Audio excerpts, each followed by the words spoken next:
Position entachée de règne et de tribalisme est allée plus loin en accusant les Bamileke d'avoir brûlé les villages pour s'approprier des terres. Des propos qui méritent des poursuites judiciaires d'après Ekwala Pierre, petit-fils du pessiste. Jusqu'à maintenant, à 9h que nous sommes, monsieur Elie Meloba n'est pas encore interpellé. C'est un tort pour la justice camerounaise. Ça voudrait dire seulement que le Cameroun n'est pas un pays de droit. À telle enseigne que un monsieur comme celui-là, il tient des propos aussi malveillants que ça à l'endroit de plus de 30 millions de Camerounais. On le laisse encore pavaner, on le laisse dormir sous son toit 24 heures. Mais c'est dommage pour le Cameroun, c'est dommage. Moi je suis désolé. Au-delà de la colère, certains ont profité de cette sortie maladroite de l'homme politique pour lui rappeler quelques faits historiques. Ernest Ouandjé était marié avec une fille Bassa. Je ne connais pas ça. Et le plus grand conseil d'Ernest Ouandjé qui lit l'histoire, c'était sa femme, qui était sa propre sœur, Potier. Comme le jour que Ouandjé quitte pour aller à la brigade de Mbanga, pour se dire que bon, me voici, quand vous me cherchez, me voici. Sa femme connaît tout ça. C'est un bandit. C'est lui le bandit. Du point de vue de la culture politique, il n'a pas lu un seul livre politique de sa vie ou un livre d'histoire politique. Il n'a pas lu. Il n'a qu'une référence, c'est la Bible. Voilà. Vous le voyez tous les jours, non? Voilà. Alors, sachez que en 1970, le président vient de célébrer avec faste les 10 ans de l'indépendance.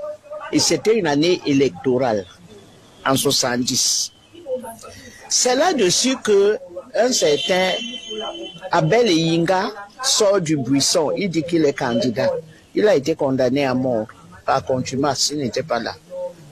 Bon. Le président a aussi arrêté 3 dirigeants de l'UNEC, dont Jean-Jacques Ekindi. Bon. Mais une grande surprise, en août, on capture Ernest Ouandjé. Là, le président se sentait bien. Le procès va s'ouvrir le 26 décembre, au lendemain de Noël.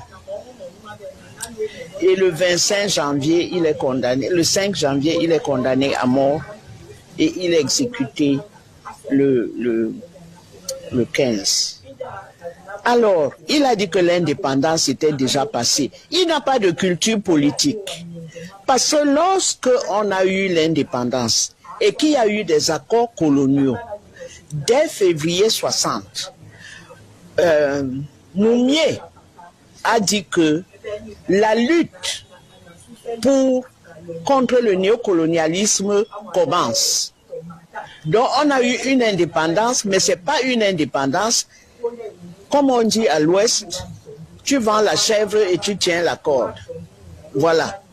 Donc c'est là que la lutte contre le néocolonialisme a commencé. C'est-à-dire que le colonialisme est fini, mais on vous fait signer les accords avec le pistolet à la tempe. Tu comprends? Il ne peut pas comprendre ça. Bon, c'est Moumié qui a dit la lutte commence. C'est lui le successeur de Oumniobé. Il dit la bagarre n'est pas finie. Et en 61, Ouandjé qui était en exil rentre dans le maquis. Il reste d'abord dans le Mungo où il a comme secrétaire Makembe Tolo, dont le nom de lutte est Free Boy. Ouandjé a affecté Makembe Tolo comme commandant de l'ALNK dans la Ménois. Free Boy, un Douala, un Pongo. Il ne sait pas ça.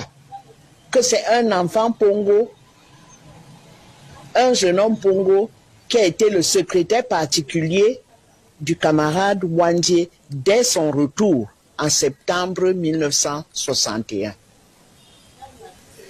Ouandjé est resté 9 ans dans le maquis. Donc, c'est un ignorant. Il ne sait pas ce que c'est que la lutte politique. Il n'a rien lu sur notre pays, où la nation camerounaise a été forgée dans le feu de la lutte contre les Allemands, c'est-à-dire il y a plus d'un siècle. Ce monsieur ne sait pas ça. Voilà.